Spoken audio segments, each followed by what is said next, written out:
Imagine yourself in the gospel story today. Imagine that you too have been invited to the Pharisee's house. Jesus takes his place at the table, and then watch as a woman comes in uninvited, and listen. With the Pharisee and all the others at the table, listen to this other story about debtors. That's the real story. And it's Jesus who's telling it. It's Jesus who does the inviting. I didn't notice that at first. I didn't notice that shift in host. Today's gospel story starts out with the Pharisee, not named at this point. He's just a Pharisee who wants to eat with Jesus.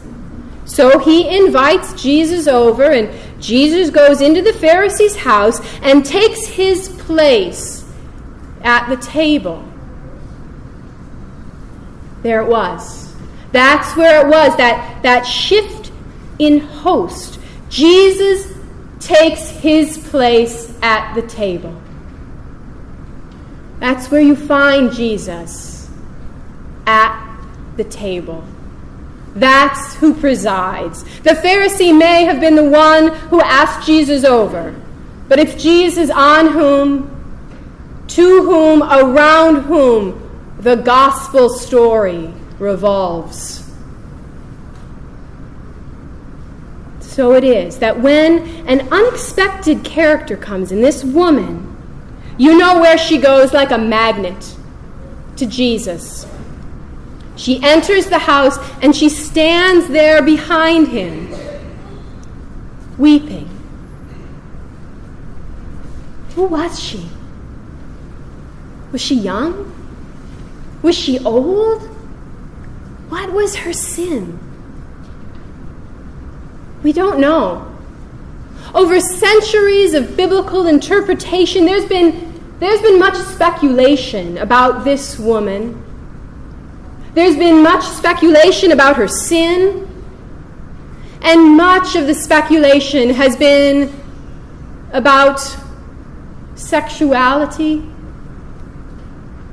Sex is not a sin, though there are plenty of ways that it can be twisted into one. And there are plenty of other ways to sin. The truth is, this story doesn't say what the woman's sin is.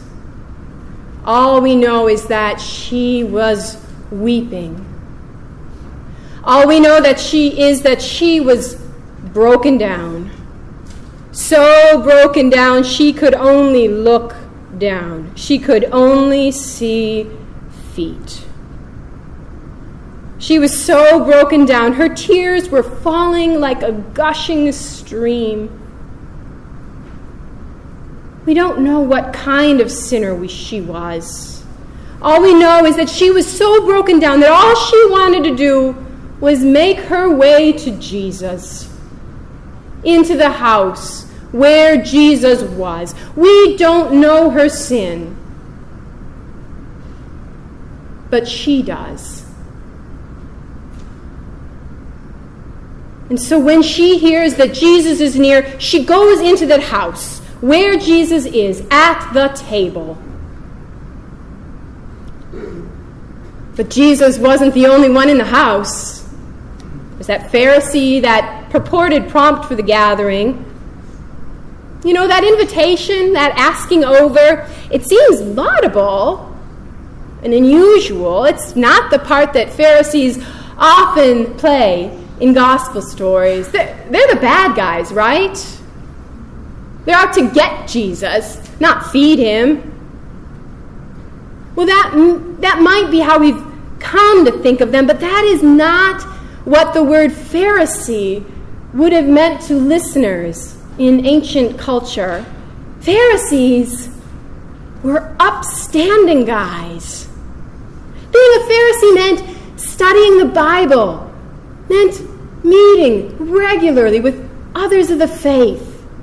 It meant caring for the community. And on top of all this, this particular Pharisee seems open to new ideas. He seems open to opening his doors. There's this teacher named Jesus who's around, and so this Pharisee says, "Hey, come on over for dinner." Of course, Jesus is not the only one who comes. There's this woman. The doors were open, and look who came in. We don't know what kind of woman, what kind of sinner she was. We know she was a sinner. You could tell by looking. Well, when the Pharisee sees this woman, he has a conversation with himself, which we hear. We're not prophets, but this story lets us in on the Pharisee's thoughts. And it's not a pretty picture. It doesn't make him sound so upstanding. Far from it.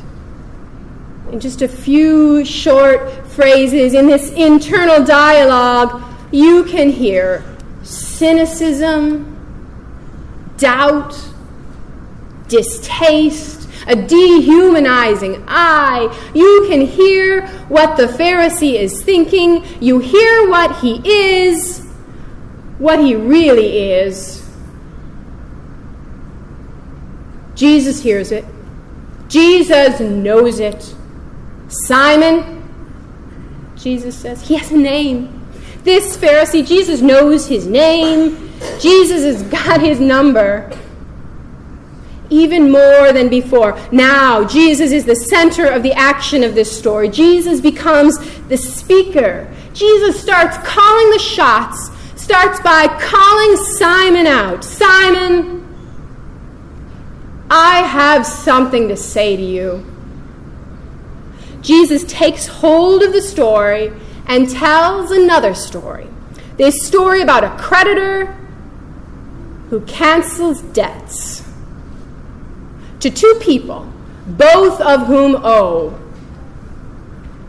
Well, that's a compact little story in there. And the math seems simple. Questioned about it, Jesus questions Simon about it, and Simon reluctantly admits he's been listening. Who loves a creditor more? I suppose the one to whom he forgave the greater debt.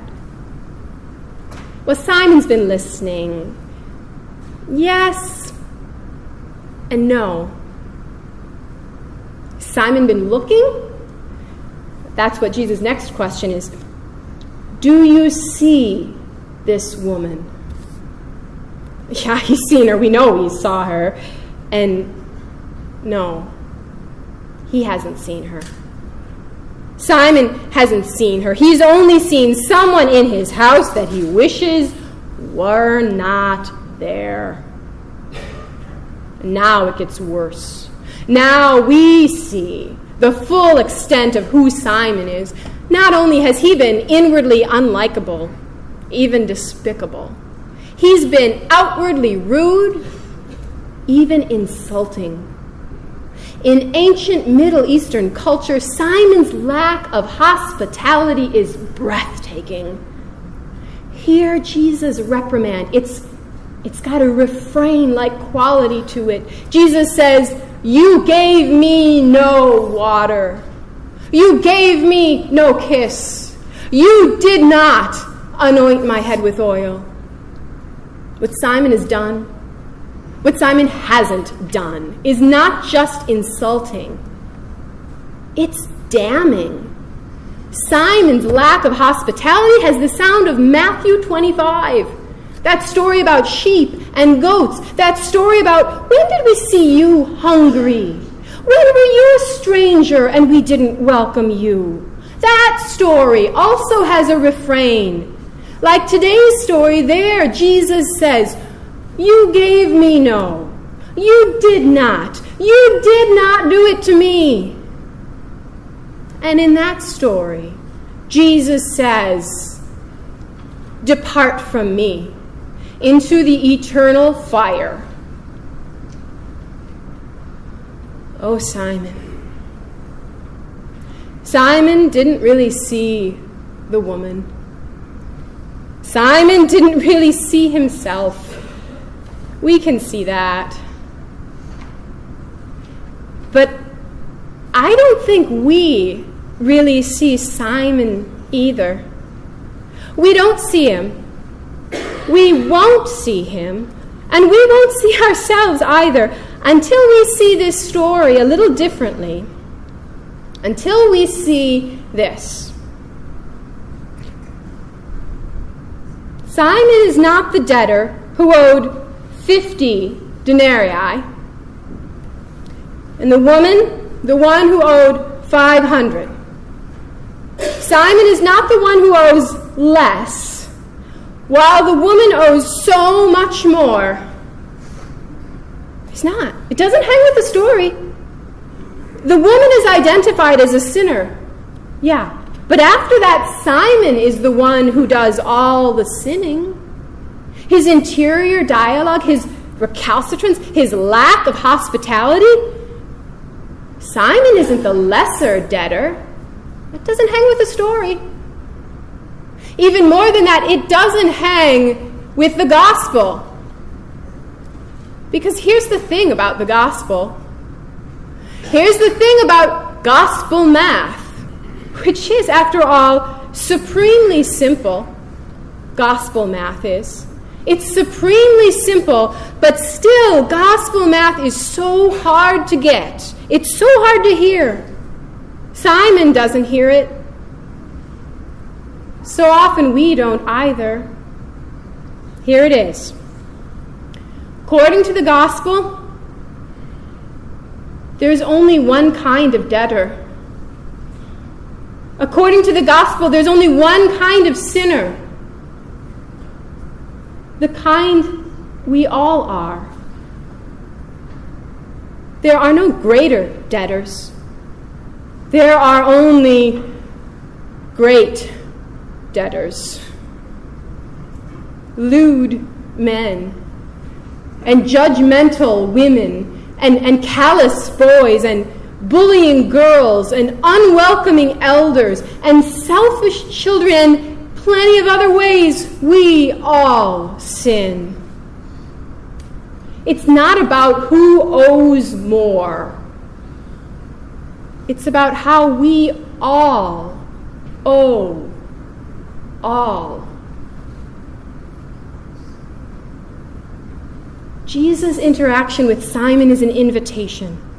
It's an invitation to see himself as he really is. This story is an invitation to us, too, to see ourselves as we really are. I don't know if Simon heard it, that invitation. So often I know I don't. It's much more attractive to look for, to listen for the opposite. We don't want to hear about our sin. We want to point out the sin of others. Our ears are primed for ways in which we aren't as bad as other folks. We don't cheat. Just a little on our taxes. We don't slander. We just share tidbits. We bear no ill will to anyone, except that one person we can't stand. We are good people, we tell ourselves. We are fine, upstanding folk. We are sinners, all. You can tell by looking. Jesus knows this. Jesus knows us inside and out. And Jesus says, come,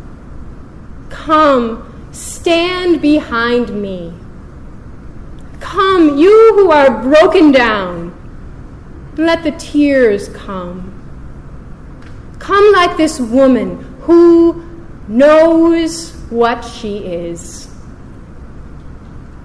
And now insert your name for Simon's. Jesus has something to say to you. It's a story, but it's not about who owes more. We all owe more. This gospel is not about who owes more. It's an invitation to love more. Come to this house where Jesus is. Come to the God who opens all doors, who opens the doors of sin that shut you in, who opens even the doors of death. Come, for the table is ready, and there's a place for you there too.